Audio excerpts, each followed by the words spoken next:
Всем привет!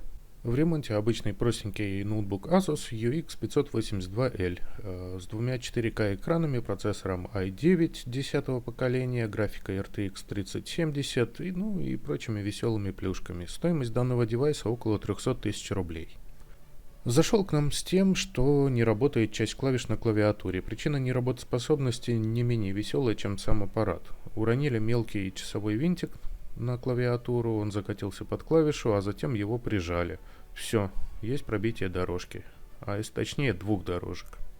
Ноутбук еще на гарантии, но, как все понимают, случай не гарантийный. Клиент обращался к официалам за платным ремонтом, но они не могут выполнить замену клавиатуры по причине ее отсутствия в данное время. А если и возьмутся, то это будет стоить небольшого мешочка денег и ожидания в 3 месяца, не меньше. Наша задача выполнить ремонт и при этом не утратить гарантию, то есть будем ремонтировать без вскрытия ноутбука. Под микроскопом видно, что пробита не одна, а две дорожки, которые расположены одна под другой, то есть имеем 3 слоя пленок. На верхнем и нижнем слое нанесен токопроводящий состав, а средний слой для изоляции. Также слои склеены между собой. Аккуратно при помощи скальпеля, зонда и пинцета разрезаем и разделяем слои. Камера микроскопа у меня довольно простая, картинка не лучшего качества, но, думаю, в общих чертах понятен принцип выполняемой работы. К тому же ремонт срочный, а уже 10:30 вечера утром отдавать аппарат. Хочется побыстрее сделать и ехать домой. Поэтому все делаем одним дублем, не отвлекаясь на съемку видео.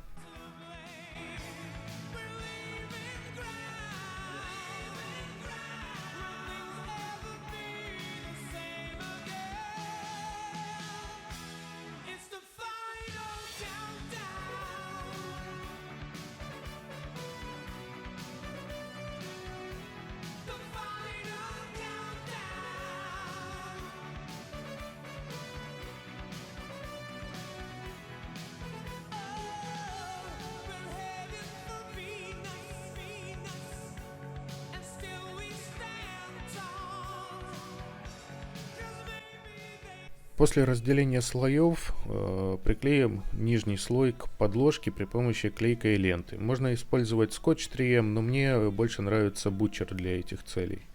Затем наносим токопроводный клей. Пробовал несколько вариантов, в основном из Китая, но остановился на классическом серебряном контактоле.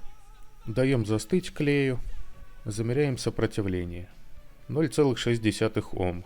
Из них 0,4 Ома это сопротивление щупов. Итого 0,2 Ома. Отличный результат. К тому же прошло всего полчаса, это время, через которое можно продолжать работу. Полное время высыхания 24 часа. К этому времени сопротивление еще сильнее упадет. То, что клей нанесен не очень ровно, абсолютно ни на что не влияет. Можно подчистить излишки скальпелем, но делать это можно после полного застывания. У нас нет столько времени.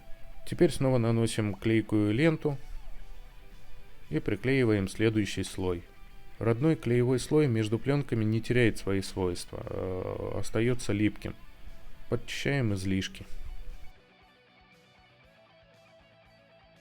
Снова наносим токопроводный клей, распределяем его и приклеиваем верхнюю пленку с дорожкой. В конце наносим клей B7000 и приклеим кусочек каптона. Или полиамид можно использовать. Собираем клавишу. Мне не понравилось, что заметно край каптона сбоку клавиши, поэтому снова снимаю накладку клавиши и подрезаю его. И удаляю остатки клея. Устанавливаю накладку на место. Проверяю клавиатуру, снимаю на телефон без штатива, но видно, что все работает. Вот наша клавиша D русская, вот она отчетливо нажимается, откликается, никаких проблем. В заключение скажу, что ремонт такой целесообразен только в некоторых случаях, как этот. В 99% случаев целесообразнее менять клавиатуру. Подобного рода работу выполняем не чаще 1 раза в месяц. Как правило, это либо гарантийные аппараты или какие-то редкие и дорогие устройства. В данном случае стоимость ремонта составила 2000 рублей. И плюс заметный бонус от клиента за оперативность. Но каждый случай нужно рассматривать индивидуально. На этом все. Спасибо всем за просмотр. Мастерам удачных ремонтов. Пока.